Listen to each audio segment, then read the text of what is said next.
Hey, what's up, you guys? Welcome back to my channel. If you guys are new here, we do a segment every now and then called Worship Talks, and today we have some of the Ready for Life leaders here, and we're going to talk about anxiety, and all that's coming right up.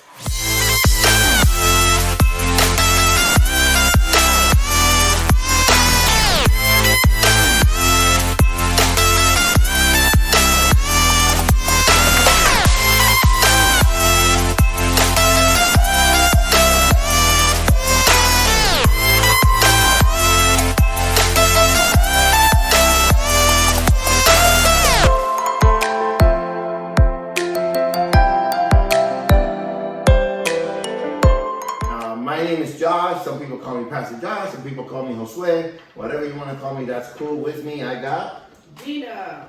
my boy Mike, Jackie. Nate. and we just want to talk to you for a little while. We're not going to keep you long. Unfortunately, you know, the coronavirus has everybody indoors, and we couldn't meet tonight, or we will be hanging out over there at the fellowship hall doing our thing. So we are here. We hope you're watching. We hope you're on. And we hope you enjoy what we're going to talk to you about. Now, the subject for tonight is a word that's all over the place. It is anxiety. And the reason why we bring up that subject is because, as you know, because of this coronavirus thing, everybody's nervous, everybody's scared. And there's reason why we should have some anxiety. You know, I'm not going to say we shouldn't have any anxiety. But at the same time, we have to realize what's going on, listen to what's going on around us, know who we believe in, and move according to that. So here's the thing, though, and you guys can feel free to jump in, and then we'll go to the main verse, right? But with teens and with young people, young adults, it seems like you don't have to wait for coronavirus to have anxiety. Right. They live with anxiety. Yeah. They worry about how they dress, who looks at them, what's going on in their lives, how many likes they're getting. Well, they don't do Facebook, so not likes. Likes on Instagram. Likes, okay. I'm an old guy. So likes on Instagram. Is it likes on TikTok? Yeah. Okay, likes on TikTok. How they dress, how they look, if they have a big afro, if they don't, all that kind of stuff. So anxiety seems to be the norm with today's younger generation, and so we want to talk about that a little bit. I have a verse here that I want to read to you, which now I don't know where I put it. Okay, that doesn't help, but I'm going to find it in a second. So it's Jesus after he passes away, and I just found it, and resurrects, right? And the disciples, they're together in the same place, and they are full of anxiety. They don't realize that Jesus told them that this was going to happen, and 3 days later he was going to resurrect. And here's what's interesting. In the scripture I'm about to read, Luke 24:36, they already know he's resurrected. Peter actually went to the tomb and saw it empty, right? And then Jesus goes and talks to two other disciples on the road to Emmaus. I think that's how you say it. And they're on that conversation, they're like sad because Jesus had died. He just pops up, talks to them. Eventually they realize this is Jesus. He disappears. They run back to the disciples, and that's where we get here, right? They go back to this room, and there's the rest of the disciples, so they know Jesus is resurrected. Yet they're still full of anxiety because they don't know what's going to happen. And look at Luke 24:36 says. It says, now as they said these things, Jesus himself stood in the midst of them and said to them, peace to you. But they were terrified and frightened, and supposed they had seen a spirit or a ghost. And he said to them, why are you troubled? And why do doubts arise in your hearts? Behold my hands and my feet, that it is I myself. Handle me or touch me, and see, for a spirit does not have flesh and bones, as you see I have. So that's the thing. Here are these guys who walked with Jesus for 3 years, heard everything Jesus said for 3 years. He dies. Okay, I understand they get sad, right? I could get that. But instead of just getting sad, they go back to what they were doing. Now he resurrects. A few of them have seen him already. Not him, but they saw that his body was not at the tomb. And here pops up Jesus. And here's the first thing he says. Peace to you. Peace to you. And they still didn't get it. He had to tell them, look, it's me. And so that makes me realize that what happens to many of us, whether young or old, is that we say we know Jesus, we say we hear Jesus, and then he tells us that things are going to happen, such as this, right? It doesn't say in the Bible coronavirus, but it says that diseases will come, plagues will come, times like this will come. And are we hearing the voice of Jesus when he's saying to us, peace to you? And then does he still have to prove himself? You know what I mean? And so that's the message. When Jesus appears, it should be peace, and we should be able to accept that immediately. Yet we do what the disciples says. He's a ghost. You know? And so, how do you feel about that, Mike? What do you think? Well, it's amazing that the word that the Lord left for us. You find that He even said in His scripture, He says, "In this world you will have tribulations, but relax. I have conquered the world." And in the moment of anxiety, in the moment of fear, in the moments that we are finding ourselves in, we need to understand. He puts in 1 Peter 5:7, he says, "Cast all your anxieties upon Him because He cares for you." And that's a big word. A lot of times we try to cast our anxieties, or we go to the wrong people, the wrong person. But Peter writes that we should take the fear and cast it, throw it onto our Father God. In fact, he tells us to take all of our anxieties, everything that worries us, and to give it to the God who cares so deeply for us. This is not a promise that God will fix everything which worries us. God is not obligated to follow whatever script we write for Him. It is a promise that the mighty God will receive our worries and care about them. He will carry them for us. He is trustworthy to handle them in the way that is best. Peter's words are a command. It's not God's will for His children to continue to live under those burdens. Believing that God is mighty and cares for us should result in our regularly handing over our worries to Him. So what Peter is saying is, this is not a choice. This is something you have to do. It's we have to give our anxiety to Him. So as I was studying for today, I found out something about anxiety. Anxiety has become a negative thing because we let it control us. But do you know anxiety on its own is a normal emotion that is built in us so that when bad things happen, a defense comes up. Right? So if a bear attacks you, your anxiety doesn't protect yourself or run. But when you let it dominate you, then what it becomes, I call fear and anxiety their cousins, right? It becomes to a point where it'll paralyze you. And that's what we gotta avoid. What do you think, Dee? Well, I think that anxiety or worry is useless, but it's moments of panic where you forget that God got you. I'm going to go to Matthew 6, verse 34. Jesus is telling us directly to chill. "Therefore, do not be anxious about tomorrow, for tomorrow will be anxious for itself. Sufficient for the day is its own trouble." Love it. Jesus is basically telling us to ease up on being anxious. His word is the remedy for anxiety. Amen. I like that. Nate? So while you were saying about anxiety, it's almost like a defense mechanism. You need to first off think anxiety is normal. Everybody has anxiety. Young, old, tall, fat, short, whatever. Everybody has anxiety. And I was researching anxiety. I was researching anxiety through the Bible. I'm like, let me take a step. Let me research anxiety outside of the Bible. And what I found, and I like it because I preached about this last year, is your patience. Right now, we're in a state where most of us are home. We have nothing to do. We become really impatient, and that impatience causes anxiety. Right. So what we need to do is just take a step back, relax, and truly trust in God. Because if you truly trust in God, He will take that anxiety away. So it's basically just understanding that no matter what's happening, we put our trust in God and He takes care of it. And there's a lot of ways that you can just handle that anxiety? Number one is most important is prayer. That's a given. There you go. That's number one. Number two is I got 3 different steps. Number two is just talking to somebody. If you have that one friend who you can really depend on, you can talk to them about this.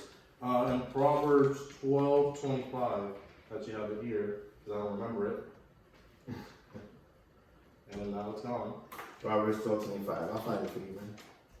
We're here to work with each other and not cause anxiety. Oh, I got you. You got it? So it says worry weighs a person down. An encouraging word cheers a person up. That's good stuff. What do you think, Jackie? Well, I had a friend a couple years ago say this statement to me, and I've been preaching it to my students ever since. And if my students were here, they could actually say it for me because they know it at this point. But it's everything with God is a matter of the heart. Yep. Everything with God is a matter of the heart. And so according to Strong's, the heart is cited 826 times in the Bible. That's true. I would say that means the heart is important. Yep. It means something. And so there's just a few scriptures that have to do with letting your heart be troubled. John 14:1, don't let your hearts be troubled, trust in God. Proverbs 15:13, similar to what you read, a glad heart makes a happy face, a broken heart crushes the spirit. Proverbs 27, as a face is reflected in water, so the heart reflects the real person. So your heart, whatever's you're showing here is going to show out here. Yeah. And so that makes me think of teens, because all the time they want to look a certain way, Right. and that becomes anxious, right? They become really worried. How do I look? I still worry about that too. Like Mike, right before we got on the air, he was checking out his hair, making sure it was good. How's my makeup? And then Nate has the glasses on, like if there's sunshine in here, because he wants to look good. So, but Miss D's just cool, right? Miss D's just cool. And so, Just chill. and Jackie put on the makeup. That's all right. She's beautiful because she's my wife, so that's good. And I like her to look good. But my point is, if we let those things get to us, right? What we end up is becoming a nervous wreck. Yeah. Notice the word wreck. And we will show, I don't care how good you look.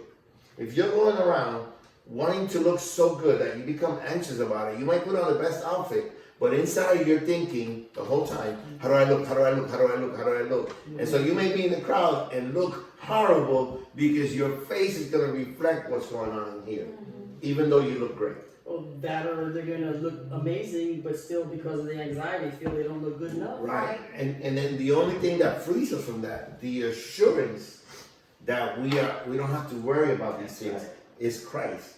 Because Christ shows up right when the anxiety is going crazy. We saw it in the verse we read. There's the disciples down and out, blah, blah, blah. Christ shows up, and what does he say? Peace be with you. And so the antidote for anxiety is peace. Yeah. It's so people actually know, how can you guys be, in the middle of this whole crisis and everything's going crazy, you might lose your job, you might not have money, what are you going to do? Are they passing the law? What are you doing? We have peace because we understand that no matter what happens, we have a God who will take care of us and get us through it. Does that mean that it's not going to be easy? That it's going to be very easy and we're not going to go through problems? We will go through some problems. Whoever tells you that a Christian life doesn't have problems, I'm sorry, he's not telling you the truth. You're going to go through problems. But the difference is that we have Christ that gets us through it. I mean, what did Christ do in the middle of the storm on the boat? He slept. He slept. He was chilling. That's why it goes back to that verse. He says, in this world you will have tribulations, you will have Right. problems, you will have difficulties. But he said, relax, I have overcome. Yeah. So it's the perspective of how we take it. I mean, we all going through this, but Nate was giving out some points, and I think one of the biggest things, it came to a point I was at the house and everything you turn on in the news is this, and that. And this morning I turned it off and I said, you know, it's the same thing over and over. And that just stirs up more and more. So one of the good ones was pray. If you pray, if you stay in communion with Him, there's not going to be no need for anxiety. What were your 3 steps? It was pray, talk to a friend, which is where I brought up Proverbs. I actually had another one. Last one. It's actually a real practical one. Just make sure you get enough sleep and you eat. Anxiety. I like the eat part. We know. Anxiety. When you have a lot of anxiety, you don't get an appetite, and it keeps you up at night, and that's just making you weak, and it's making it easier for the enemy to just take you down. Right. Yeah. It's real practical, but it's really important as well. See, God, He doesn't want you to be anxious.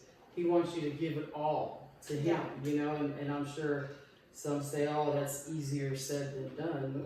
It depends. It depends on where you're at in your walk with God. Right. You know, if you aren't close or you haven't been as vigilant in your spiritual life, now's a great time to tighten it up. Yeah.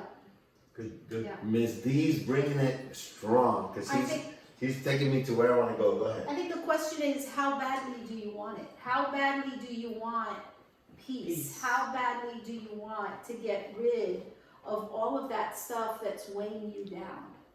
And so we've been studying about some people who have been pursuing God. Bartimaeus kept yelling for Jesus. And when Jesus recognized him, he said, your faith has made you well. The woman at the issue of blood had to go under the people's feet just to get to him, and his response was, your faith has made you well. The four friends who took their friend through the roof, Yeah. it says, upon seeing their faith.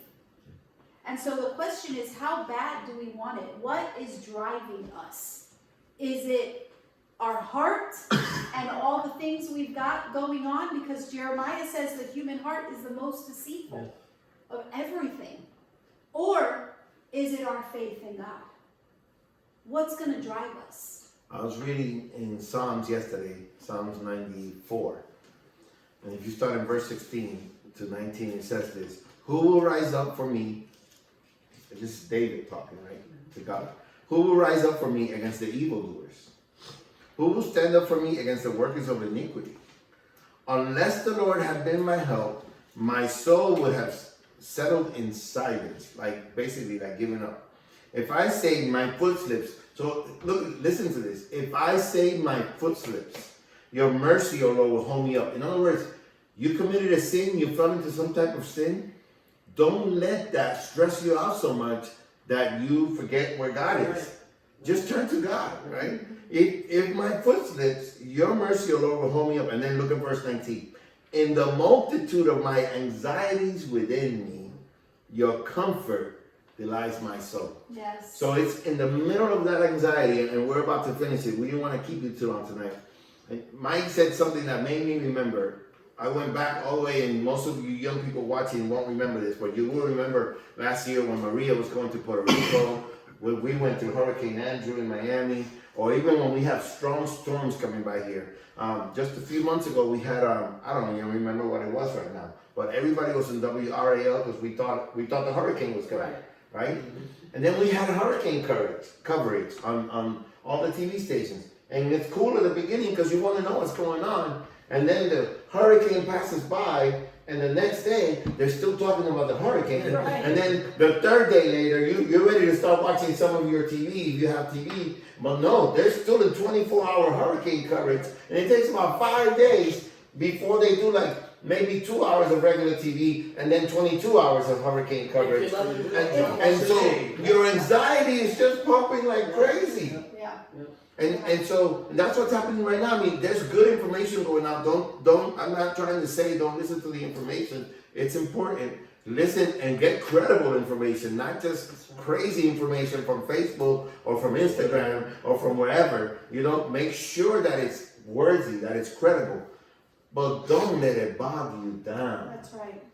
That's You right. agree? Don't let it bog you down in whatever it is. We're not just talking about corona. We're talking about in anything. Everything. Because Exactly, anxiety exactly. can turn into insecurity. And fear, anxiety will lead to fear, will lead to insecurity. And my friend, you find yourself in such a great problem. So what I want to tell you all tonight is, don't let anxiety wrap you up. That's right. Not just during this time of coronavirus, but at any time. You know, wanting to have the coolest friends, wanting to look the greatest, wanting to get all the attention. How am I, even in school with your grades, you get to a point, and I'm saying this next to the teacher right here, she may not like that, but you can't let the anxiety of wanting to do great get you to a point where you can't even operate Yes. because you failed or something. There's some people that have straight A's, and because they get a B, their anxiety gets so filled that they can't deal with it. You know? You're causing more harm than good. Right. We You know, Josh, you might be going through the anxiety, you might be going through the difficulty, you might be going through this, that, you know, what am I gonna do? How am I gonna do it? The grades, you know, my parents at home, you know, we read it. 1 Peter 5:7, cast your anxieties upon you because he cares for you. The moment of anxiety, the moment of fear, you go and you pick up your word, the verses that the Spirit will bring back to you. You know, God has not given us a spirit of fear, Right. but a power of love and of a sound mind. So this is not of God. Fear, anxiety is not of God. So when we start replacing those things with the word, with devotions, with prayer, it doesn't have to be an hour or 2 hours, get in it, just 5 minutes, 10 minutes, start it off like that. You know, and it becomes, and you develop a pattern. And once that takes place, believe me, there's not going to be any room for anxiety. There is none. Here's the remedy, and with this we'll let you guys go. Here's the remedy. The remedy. Jesus will show up when you have the most anxiety, and his words will be, "Peace be with you." Yes. Look for the peace of God. We're gonna let you guys go. R4L. We don't know if we'll be back Friday. If we won't be back Friday, we'll be here live again. Right. Remember R4L for us, man. Hallelujah. We love you. Right. Take it easy. Voila!